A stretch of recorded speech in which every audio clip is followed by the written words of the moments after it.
Hello and welcome to this first episode of Diagnostics. I'm Michael Brown.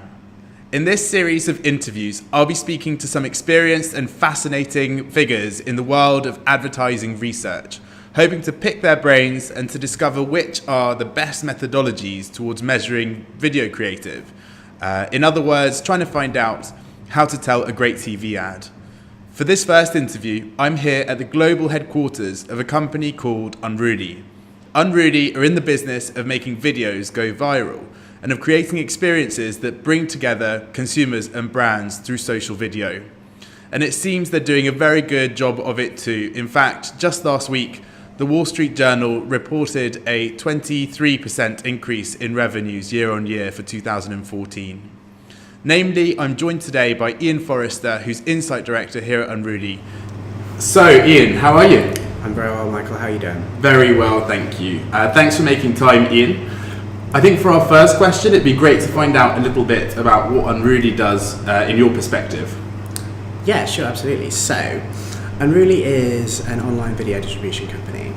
So, essentially, we take content from our clients and we ensure that a particular target demographic sees that content online. So that could be activating our huge network of partners and placing content in contextual sites or programmatic targeting, using one of our various video products, online video products. So we have in-feed, in-page, in-stream.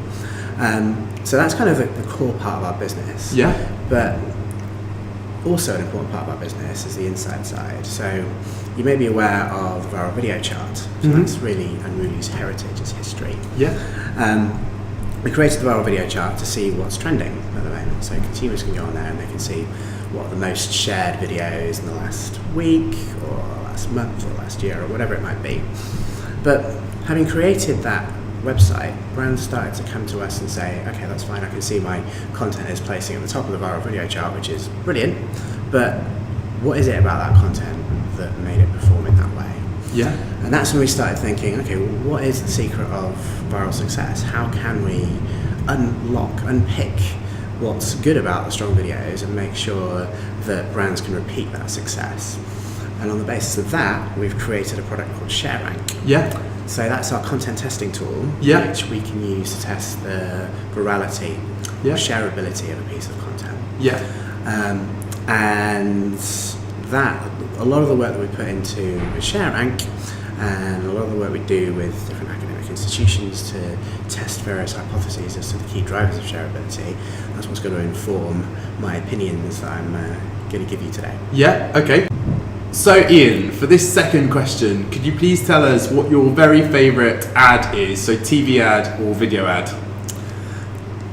So this is a really hard question, given the fact that I watch video all day, every day. Yeah. And there are so many great videos and so many different videos as well. Videos which are great in different ways, but I think probably my favourite video of all time, if I had to choose one, would be The Epic Split by Volkswagen, featuring Jean-Claude Van Damme. Now, that is a great video because it evokes some really intense emotional responses. So we found within ShareRank that a key driver of shareability for online video is that evocation of intense emotional responses. And that video does that really well. So you're aware of the video.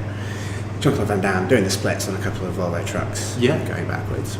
Now, that video evokes intense amazement, intense surprise, also intense warmth for the fact that Jean-Claude Van Damme is talking about the fact that he's had many ups and downs in his life, so you feel great empathy towards him. Nostalgia as well. People remember the classic movies where he's famed for doing the splits. So it works emotionally on a lot of different levels. But the great thing about that video, from a brand point of view, is that it really gets across the key brand message, which is these Volvo trucks can reverse in such a straight line that Jean-Claude Van Damme is able to do the splits and not fall off to his death.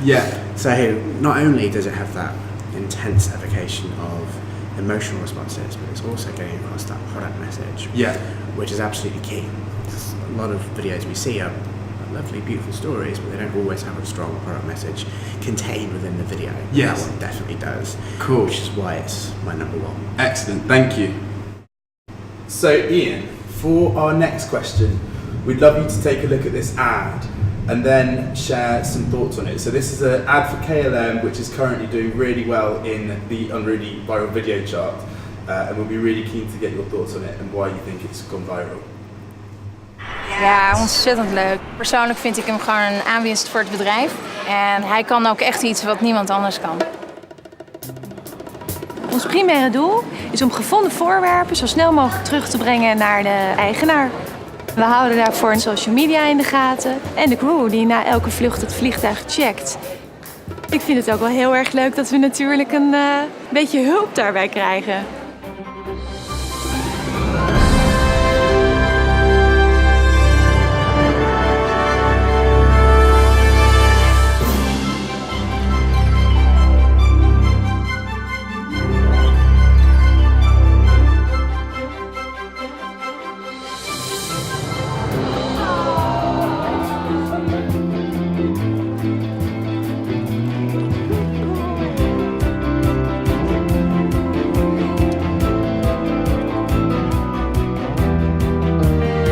Trainen op spierkracht, uithoudingsvermogen en socialiseren.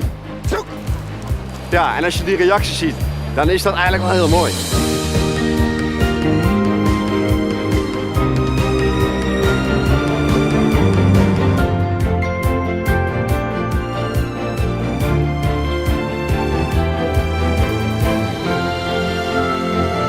Hij komt regelmatig langs, maar ja, ik moet ook eerlijk bekennen, ik verwen hem ook wel.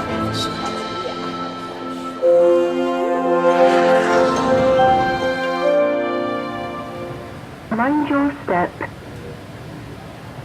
Mind your step. Ian, thanks very much for watching the ad.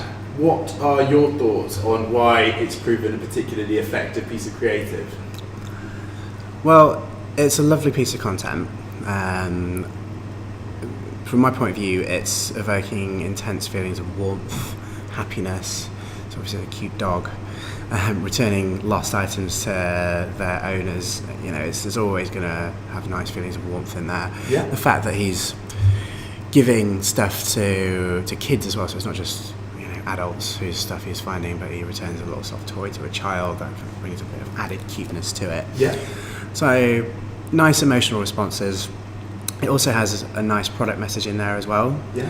So I think it's really well branded. So it's obviously a KLM ad, and the fact that they are going big on returning people's lost items to them is a really nice message. I think it's well delivered in a very shareable way.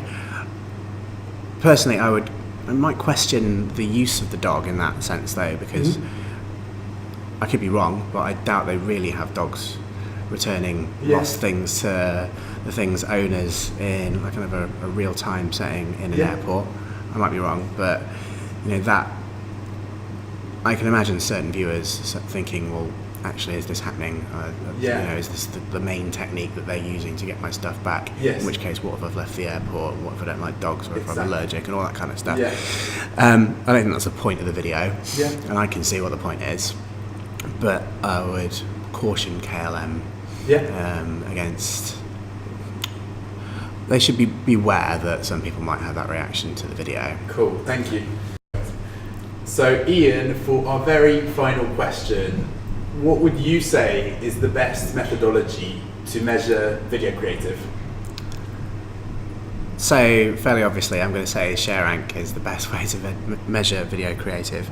But the reasons I would give for that are that with share rank we're measuring what's called valuable virality. Yeah, okay. So share rank is not just about measuring the shareability of a piece of content. Yeah. Because it's possible to create a really shareable piece of content which gets shared and viewed across the world, but if no one understands that your brand made that content and no one attributes that content to your brand, then kind of what's the point? For a commercial video, you have to have a brand message aligned with the shareability of that content. So that's what share rank does. It measures shareability. It does so by measuring the intensity of emotional responses and the strength of the product message. Also, we've got metrics in there like brand recall, purchase intent to find out more, which speak to the strength of the brand message coming through as well. If you put those two things together, that's your social sweet spot. And methodologically and at a high level, could you tell us a little bit about how it works? Yeah, absolutely. So, in terms of shareability, we have worked with a number of different academic institutions to test various hypotheses as to the key drivers of shareability. Yeah. So we work with Ehrenberg Bass, we've done some work with Harvard, with Stanford, with Wharton, Cass Business School. And essentially we've determined that there are two key drivers of shareability: psychological response to the content and social motivations to share. So psychological response is a system one response, in the words of Daniel Kahneman. It's an automatic response. So you watch an ad and you feel an emotion or a number of emotions at a certain intensity. That's not something you can control. That's a key driver of shareability. Yeah. But another key driver, or what we call social motivations to share, that's a system 2 response, and that involves more of a thought process. I would share this video because. So the example I like to give here is one of a puppy rescue centre. So you can imagine a video for a puppy rescue centre, and sorry, this is going on too long. No. Imagine a video for a puppy rescue centre, and there are lots of puppies sitting around in cages waiting to be rehomed. Yeah. Now, lots of people are going to watch that video and they'll see the puppies and they'll feel intense warmth. So they'll think, oh, they're so cute.